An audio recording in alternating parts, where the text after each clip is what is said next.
What's the litigation going to be like? We haven't seen a lot of civil cases filed yet. However, we would expect that the standard allegations that are made in these cases will be maintained. Some of them include staffing issues, care planning, delays in care, delays in diagnosis, and the COVID allegations. Did the facility establish new policies and procedures in March as required? Did they adhere to the CDC or the state guidelines, the new regulations regarding protection of residents, testing, training of staff, and screening? Did the facility properly implement their emergency preparedness and pandemic infection control plans for the staff and the residents? CMS and the Department of Health is now returning to performing yearly surveys. The surveys have really been related to the pandemic and COVID-19. Has the facility updated and initiated their emergency preparedness plan? Have they trained all their staff? Have they followed the rules regarding the zones and protecting residents who are positive and or asymptomatic?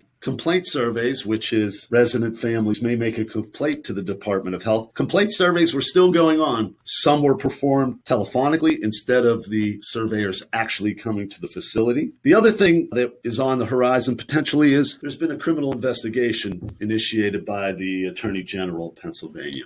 Mr. Shapiro has delegated the investigation of this to local district attorneys' offices. They've been required to respond to subpoenas, and the grand jury has been called, which is interesting because I'm not sure where they're going with that regarding potential criminal liability. But what the DAs were looking for and having submitted to the grand jury were, how did these facilities respond? First of all, they had to identify all residents, their dates of beginning of residencies. They have to identify all testing. They have to identify all positive testing. They had to identify deaths. I'm also aware of one other case I read about in New Jersey. It was a case filed in state court in New Jersey, but removed, at least attempted to be removed, by the defendants, arguing that it was a federal question under the PrEP Act, which was the Public Readiness Emergency Preparedness Act set forth by Congress. It provided liability protection, and the argument was this was a federal question, therefore should be in federal court. District Court in New Jersey, case was Maglioli versus Andover. It was Civil Division number 206605 and 6985 in the U.S. District Court of New Jersey. The court held that the defendants were not acting under federal authority, and therefore PrEP was not a basis for removal. Court remanded the case back to state court and basically told the defendants to go ahead and defend the case under these standard negligence allegations. What's the litigation?